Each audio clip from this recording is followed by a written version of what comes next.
नमस्कार दोस्तों, उत्तराखंड में आपदा के बाद राजनीति की अगर बात करें तो उत्तराखंड में आपदा पर राजनीति जो शुरू हुई है, कांग्रेस का कहना है कि 10,000 करोड़ का पैकेज केंद्र सरकार दे। आम आदमी पार्टी के जो ट्विटर हैंडल है, सोशल मीडिया है, उस पर एक फोटो भी डाला गया है। वो आपदा के बाद के पुष्कर सिंह धामी को और आपदा के पहले के पुष्कर सिंह धामी को तुलना की गई है। इसके अलावा भी सोशल मीडिया पर कई सारी चीजें हैं। अगर राजेश जी बात करें, आपदा के बाद अगर तीनों दलों को देखें तो इनको कहाँ पाते हैं आप? सर, जो मुख्यमंत्री हैं पुष्कर सिंह धामी भारतीय जनता पार्टी के, वो इस समय पूरी तरह से एक्शन मोड में है और ग्राउंड जीरो पर जाकर वो पूरी तरह से जो है आपदा पीड़ितों के बीच में जा रहे हैं और उनकी हाल को सुन रहे हैं और साथ साथ जो है उनके लिए अधिकारियों को निर्देशित कर रहे हैं।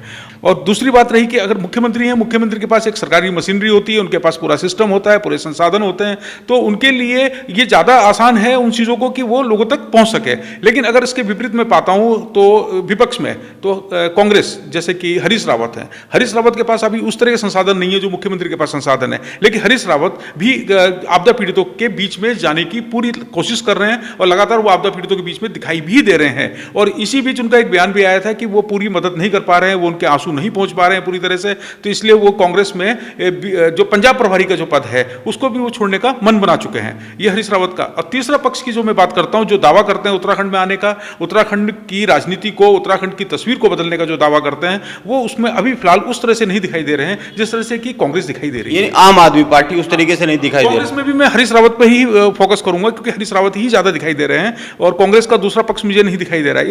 इतनी मजबूती से कांग्रेसी के जो दूसरे नेता हैं वो उतनी मजबूती से आपदा पीड़ितों के बीच में नहीं दिखाई दे रहे हैं जितना कि हरीश रावत चिंता व्यक्त कर रहे हैं। इसमें कोई दो राय नहीं है। पुष्कर सिंह धामी ने फील्ड में उतरकर एक फाइटर के तौर पर अपनी पहचान इस आपदा से बनाने का प्रयास किया है। वो हर उस जगह जाने का कोशिश कर रहे हैं जहां पे आपदा है। वो ट्रैक्टर से जा रहे हैं, पैदल जा रहे हैं, वो पानी में उतर रहे हैं, जहां जहां राहत बचाव चल रहे हैं वहां जा रहे हैं। अगर जो पुष्कर सिंह धामी फील्ड में उतरे, इसका अगर विश्लेषण दूसरे नेताओं से करे, दूसरी पार्टियों से करे, तो कहां पाते हैं? सर देखिएगा कि मुझे तो इस समय केवल दो नेता दिखाई दे रहे हैं। एक पुष्कर सिंह धामी मुख्यमंत्री के तौर पर, जिनके ऊपर पूरी जिम्मेदारी है, सरकार पर पूरी जिम्मेदारी है, क्योंकि वो पैकेज भी तय करेंगे और वो लोगों की पीड़ा को भी बहुत तेजी से त्वरित निस्तारण भी करने की स्थिति में भी हैं।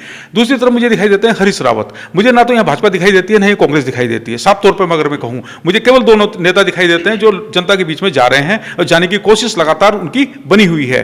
तो जैसे पुष्कर सिंह धामी और हरीश रावत। तो जैसे कि और नेताओं की हम बात करते हैं, जैसे 2022 के चुनाव की तैयारी कर रहे हैं और राजनीति में जो सबसे ज्यादा मुखर नेता हैं उनकी प्रेजेंस वहां नहीं दिखाई दे रही है जिस तरह की उनकी प्रेजेंस बयानों में दिखाई दे रही है, अखबारों में उनकी प्रेजेंस दिखाई दे रही है, लेकिन उनकी आपदा पीड़ितों के बीच में उनकी प्रेजेंस। ये सही बात है। अगर हम बात करें मुखर होने की, उत्तराखंड की राजनीति में हरक सिंह रावत बहुत मुखर हुए, लेकिन हरक सिंह रावत के खुद के सोशल मीडिया पेज पे देखे या अखबारों में देखे तो आपदा को लेकर या आपदा से जुड़े हुए किसी मसले को लेकर उनका कोई बयान नहीं आया है। हरक सिंह रावत एक सामान्य नेता नहीं है, उत्तराखंड के कैबिनेट मिनिस्टर भी हैं, उनकी जिम्मेदारी भी बनती है, जनता के बीच में जाने की जिम्मेदारी भी बनती है। जरूरी नहीं है कि वो अपने विधानसभा क्षेत्र में, उनका पूरा राज्य है, वो राज्य में कहीं भी जा सकते हैं, पीड़ितों के दर्द को साझा कर सकते हैं। लेकिन हरक सिंह रावत जो है सोशल मीडिया में के हिसाब से जहां पर वो ज्यादा मुखर दिखाई देते हैं और अखबारों में ज्यादा मुखर दिखाई देते हैं, तो हरक सिंह रावत की प्रेजेंस नहीं दिखाई दे रही है सर। और प्रीतम सिंह की भी प्रेजेंस उस तरह की दिखाई नहीं दे रही है जितनी की हरीश रावत की, क्योंकि हरीश रावत के समकक्ष होने की दावा वो कर रहे हैं। लगातार वो हरीश रावत को कहीं ना कहीं घेरेबंदी उनकी कर रहे हैं, लेकिन वो घेरेबंदी तक ही सीमित है। लेकिन अगर वो मुकाबले की बात करें, राजनीतिक मुकाबले की बात करें, आपदा पीड़ितों के बीच में जाने की बात करें, तो हरीश रावत के सामने कहीं नहीं टिकते हैं। सही बात है। प्रीतम सिंह घेराबंदी की बात करते रहते हैं, वो अपने मित्र के माध्यम से, हरक सिंह के माध्यम से कई बार उन पर तंज भी कसवाते रहते हैं कि ये नहीं कसवाते रहते ये पता नहीं, लेकिन मुलाकात के बाद तंज कस दिए जाते हैं। लेकिन अगर बात करें पूर्व मुख्यमंत्री त्रिवेंद्र सिंह रावत की, त्रिवेंद्र सिंह रावत ने जरूर एक बयान दिया है कि उन्होंने 1 माह की अपने जो वेतन है उसको आपदा पीड़ितों के लिए राहत कोष में देने की बात की है। लेकिन इसमें एक बात और ध्यान में रखने की है कि जो वो यशपाल आर्य है, अभी हाल ही में कांग्रेस में गए हैं और आपदा को लेकर जो हरीश रावत बहुत एक्टिव है, हरीश रावत यशपाल आर्य के घर पर गए थे, उनको बधाई दी थी। उसके बाद हरीश रावत ऊधम सिंह नगर की तरफ निकल गए, हल्द्वानी और नैनीताल के भी कई सारे हिस्सों में गए, लेकिन यशपाल आर्य वहां पे कहीं नहीं दिखे। और यशपाल आर्य की उस तरह की कहीं सोशल मीडिया पे या उस तरह की हमें एक्टिविटी। यशपाल आर्य का तो गृह जनपद है जहां पर आपदा ने सबसे ज्यादा नुकसान पहुंचाया, ऊधम सिंह नगर जिले में। वो तो यशपाल आर्य नहीं और उनके पुत्र का, दोनों का है। हाँ। एक की विधानसभा नैनीताल है और एक की विधानसभा बाजपुर है और सबसे ज्यादा नुकसान यहीं पे हुआ है, लेकिन वो भी कहीं दिख नहीं रहे। हरीश रावत के साथ भी नहीं दिखे, हालांकि प्रदीप टमटा हरीश रावत के साथ दिखे। सोशल मीडिया पर जो है आम आदमी पार्टी पहले से ज़्यादा मुखर हो गई है और आरोपों की राजनीति उसकी लगातार बढ़ रही है। सोशल मीडिया पे ही उन्होंने एक पोस्ट किया है जिसमें दो फोटोग्राफ दिखाए गए हैं। उसमें एक फोटोग्राफ में मुख्यमंत्री पुष्कर सिंह धामी ढोल बजा रहे हैं और दूसरे फोटोग्राफ जो उसके बिल्कुल ही पास में लगाया गया है उसमें मुख्यमंत्री जो है आपदा प्रभावित क्षेत्र का निरीक्षण कर रहे हैं हेलीकॉप्टर पर। यही वो फोटोग्राफ है। लेकिन उस फोटोग्राफ में जो आम आदमी पार्टी ने उन पर आरोप लगाया कि मुख्यमंत्री ने आपदा के अलर्ट के बाद कोई कार्रवाई नहीं की है और आपदा जब आ गई है उसके बाद वो निरीक्षण के लिए निकले हैं। इसको किस संदर्भ में समझा जाना चाहिए? देखिए, ये अगर देखिए आम आदमी पार्टी की जो राजनीति रही है वो आरोप आधारित राजनीति रही है, वो आरोप लगाती है। और अगर कुछ हद तक कहे इस फोटो को लेकर ही कहे तो ये रविवार का एक कार्यक्रम था, ये एक पूरे दिन के कार्यक्रम में से एक कार्यक्रम का फोटो निकाल कर और उसको इस तरह से तुलनात्मक दिखाना, ये मुझे लगता है किसी भी हालत में ठीक नहीं है, किसी भी हालत में ठीक नहीं है। इसलिए ठीक नहीं है क्योंकि संडे को ही सरकार ने छुट्टियां स्कूलों की कर दी थी। मुख्यमंत्री ने हर जिला अधिकारी से, हर जिले के पुलिस अधिकारी से बात की और राहत बचाव को लेकर जो आने वाली आशंका है, जो मौसम विभाग ने जताई थी कि बड़ी आपदा हो सकती है, बड़ी तेज बारिश हो सकती है, रेड अलर्ट जारी किया था, उसको लेकर एक मीटिंग की थी। और मीटिंग में ये हुआ कि चारधाम यात्रा अस्थायी तौर पर रोक दी गई थी। इसके अलावा पहाड़ पर जाने के लिए 8:30 बजे के बाद रात में रोक लगा दी गई थी। और उसके एक दिन पहले ही अगर बात करें, उसके एक दिन पहले पुष्कर सिंह धामी अयोध्या में थे।